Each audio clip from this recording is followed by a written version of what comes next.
Às vezes, nós não nos damos conta de como nosso planeta é grandioso e de quantas coisas acontecem nele e ao seu redor. Alguns fenômenos sequer são observados ou conhecidos por nós, e ainda que eles possam ter uma influência direta em nossas vidas. Além disso, novas ocorrências são descobertas todos os dias. E somando aquilo que já é estudado, gera uma quantidade massiva de informações que simplesmente não consegue alcançar a todos. Mas é para isso que estamos aqui. E no vídeo de hoje, nós reunimos alguns eventos que aconteceram recentemente que podem simplesmente transformar os rumos da nossa história. Vamos falar de um mega tsunami que provocou abalos sísmicos no mundo inteiro, de uma mini-lua que irá orbitar a Terra nos próximos meses, um novo supercomputador japonês que será 1000 vezes mais potente que a máquina mais avançada já criada por nós. E um novo ecossistema encontrado em uma cadeia de montanhas no oceano que nos revelou a existência de pelo menos 20 novas espécies até então desconhecidas. Como nada disso recebeu a devida importância e divulgação que merece, eu também não sei, mas isso está prestes a acabar. Conheça agora as coisas simplesmente inacreditáveis que estão acontecendo ao redor do mundo e que ninguém está falando a respeito. Mega tsunami no Ártico. Começando pelo mega tsunami. O fenômeno aconteceu em setembro do ano passado, mas nós só descobrimos que se tratava de um tsunami há poucos dias. E não foi apenas uma onda gigantesca, mas uma das maiores da história, tendo pelo menos 200 metros, o suficiente para encobrir até as pirâmides de Gizé. Mas como um evento como esse ficou despercebido por tanto tempo? Na verdade, não é que ele não tenha sido notado, eu vou explicar melhor. No dia 16 de setembro de 2023, os sismógrafos do mundo inteiro captaram uma vibração bastante incomum. Sismógrafo é um instrumento utilizado para medir movimentos no solo, inclusive e principalmente aqueles produzidos por terremotos, os tremores provocados pelo deslocamento das placas tectônicas. Mas este sinal foi bem diferente. Geralmente os pulsos medidos são fortes e abruptos, ou seja, começam de repente, destoando das medições corriqueiras e logo passam. Isso serve como uma previsão, pois a movimentação é detectada a quilômetros de profundidade. Mas quando ela é captada pelos aparelhos, o deslocamento das placas já aconteceu. Então só há tempo suficiente para emitir um alerta para que as pessoas busquem abrigo, porém, em muitos casos, nem sempre isso é possível. No entanto, em setembro do ano passado, os instrumentos mediram um sinal completamente fora deste padrão. Ao invés de grandes estrondos, os aparelhos captaram um zumbido monótono e insistente que perdurou por nada mais nada menos do que 9 dias. Isso é algo completamente sem precedentes, como afirmou Stephen Hicks, sismólogo da University College London, e coautor do estudo que foi publicado na revista Science sobre o caso.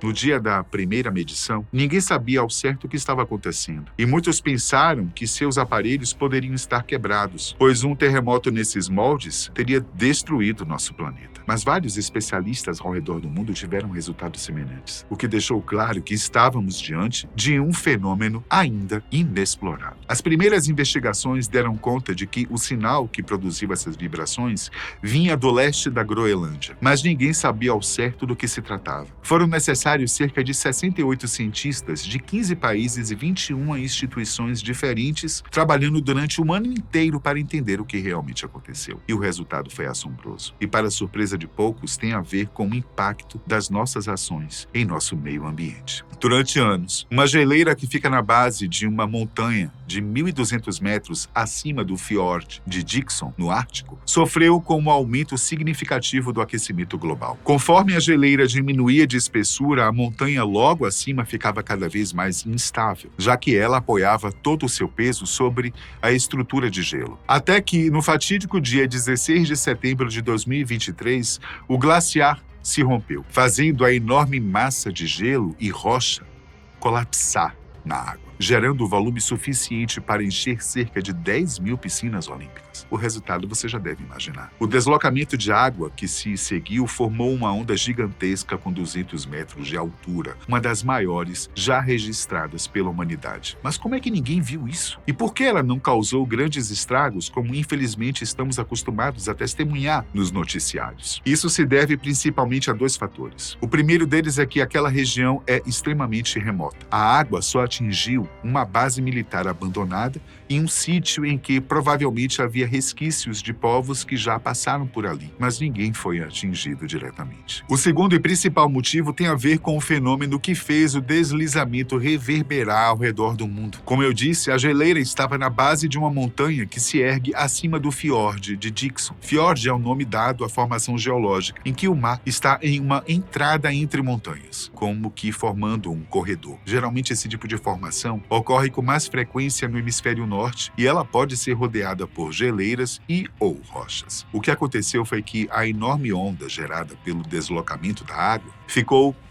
represada nesse corredor, balançando de um lado para o outro em um intervalo de 90 segundos. Na verdade, existe até um nome para isso: seiche, que é justamente o movimento rítmico de uma onda em um espaço fechado, que pode ser replicado em uma pequena escala como em um copo ou uma banheira. Mas o poder da onda desse mega tsunami foi tão grandioso que esse movimento ritmado fez a Terra toda tremer por mais de uma semana, literalmente. Os cientistas nem sabiam que um seiche poderia durar tanto tempo, por isso foi tão difícil investigá-lo. Esse evento criou um novo paradigma para as preocupações relacionadas às mudanças climáticas. Todos sabemos que nosso planeta está aquecendo constantemente e que isso pode gerar e já está gerando graves consequências, como o aumento do número e intensidade das tempestades, períodos de seca e calor mais duradouros e severos, aumento no nível do mar, aumento nos níveis de incidência de radiação solar, sem contar nos impactos causados no ecossistema, por conta das espécies que irão perecer por não conseguir se adaptar a essas mudanças. Agora estamos face a face com uma nova possibilidade. Outros tsunamis já foram desencadeados pelo rompimento de geleiras, como aconteceu em junho de 2017 na Groenlândia. Essas ondas gigantescas têm o potencial de causar estragos, assim como aquelas provocadas por maremotos, como já aconteceu no Japão, país que criou o termo tsunami. Mas é assustador saber que esses impactos podem ser tão severos a ponto de desencadear tremores no mundo inteiro. Uma onda ainda mais forte poderia ser capaz de propagar pelo mundo, romper um fragmento ainda maior da geleira e até alterar, mesmo que de forma mínima, a rotação e a inclinação do planeta. Tudo isso ainda será estudado. Pois, como dissemos, trata-se de algo muito recente. Mas se não mudarmos nosso ritmo para priorizar iniciativas sustentáveis o quanto antes, talvez já seja tarde demais. Mini-lua provisória. Agora vamos conhecer a 2024 PT5, a mini-lua que a Terra irá ganhar pelos próximos 2 meses. Mas calma, não será nada como o segundo Sol a realinhar as órbitas dos planetas, ok? Trata-se de um fenômeno raro, mas que já é conhecido por nós e não traz nenhum risco à nossa existência. Uma lua ou satélite natural é um objeto espacial que se forma de maneira natural e orbita um planeta. O maior exemplo que nós temos é a nossa Lua. É claro, mas existem outros exemplares famosos, como é o caso da Europa, uma das 79 luas de Júpiter, onde já foi encontrado gelo e que talvez tenha até um clima parecido com a Antártida. Bom, pelo menos é o que dizem as previsões. O objeto 2024 PT5 foi detectado pela primeira vez no dia 7 de agosto, pelo sistema de alerta Atlas, um conjunto de telescópios ao redor do mundo que varre o céu em busca de ameaças. E vale destacar que algo muito curioso aconteceu durante as investigações. Por conta de algumas das suas características, inicialmente os cientistas pensaram que se tratava de um pedaço de lixo espacial, alguma parte de nave ou satélite que se desprendeu do equipamento original e está à deriva no espaço. E isso é muito mais comum do que se possa imaginar, viu? No entanto, os pesquisadores descartaram essa possibilidade depois de analisar todos os artefatos humanos que podem ser monitorados e que se encaixavam no padrão observado, um objeto esférico com cerca de 10 metros de comprimento. Foi aí que surgiu uma ideia, no mínimo excêntrica. Algumas pessoas consideraram que o corpo celeste poderia fazer parte de algum tipo de lixo espacial produzido por uma civilização alienígena. É estranho, eu sei, especialmente porque não é assim que nós esperamos atestar a existência de vida inteligente em outros planetas, depois de ver um pedaço de descarte flutuando no espaço. Mas nesse tipo de investigação é preciso averiguar todas as possibilidades. Por mais estranhas que elas pareçam. No fim das contas, a resposta realmente estava em algo muito mais simples e factível. O 2024 PT5, nossa mini-lua provisória, é um asteroide que compõe o cinturão de Arjuna, que normalmente orbita o Sol. Por conta de algumas variações no campo gravitacional solar, o asteroide acabou se desprendendo e foi capturado pela órbita da Terra e deverá ficar conosco até o final de novembro. Na verdade, ele nem irá completar uma volta inteira em nosso planeta. A previsão é que ele se aproxime no dia 29 de setembro e fique até 25 de novembro, fazendo uma órbita em forma de ferradura, como foi ilustrado nessa imagem. A última vez que algo assim aconteceu foi em 2020, quando o 2020 CD3 ficou conosco por alguns meses antes de se afastar. Isso também se repetiu em 2006 e 1992, e provavelmente em outros momentos em que nossos equipamentos não foram suficientes para detectar as aproximações. Isso acontece porque asteroides desse tipo são muito pequenos em escalas universais. Para nós, eles parecem grandes. 10 metros é aproximadamente o tamanho de um ônibus ou um caminhão, mas para o cosmos, isso é praticamente desprezível, especialmente por conta da distância que ele estará de nós. Seria como tentar enxergar uma agulha do outro lado do mundo com uma lupa. Então, não seria possível ver a segunda lua com binóculos, lunetas e telescópios amadores. Apenas com equipamentos profissionais de última geração, como é o caso do grande telescópio que fica em Sunderland, na África do Sul. Depois de se afastar e de ser influenciado pelas gravidades de outros corpos, nossa mini-lua irá se aproximar novamente, sabe quando? Em 2055. Quem sabe até lá nós não teremos algum aparelho menor e mais popular para observá-la. Fugaku Next, o supercomputador japonês. Talvez nós possamos receber uma mãozinha do Fugaku Next, o supercomputador que os japoneses irão construir a partir de 2025. A iniciativa foi divulgada pelo Ministério de Educação, Cultura, Esportes, Ciência e Tecnologia do país, que pretende investir 107 bilhões de ienes. Isso aí, gente, é algo como 4,2 bilhões de reais no novo equipamento. A promessa é que este supercomputador inaugure a classe Zeta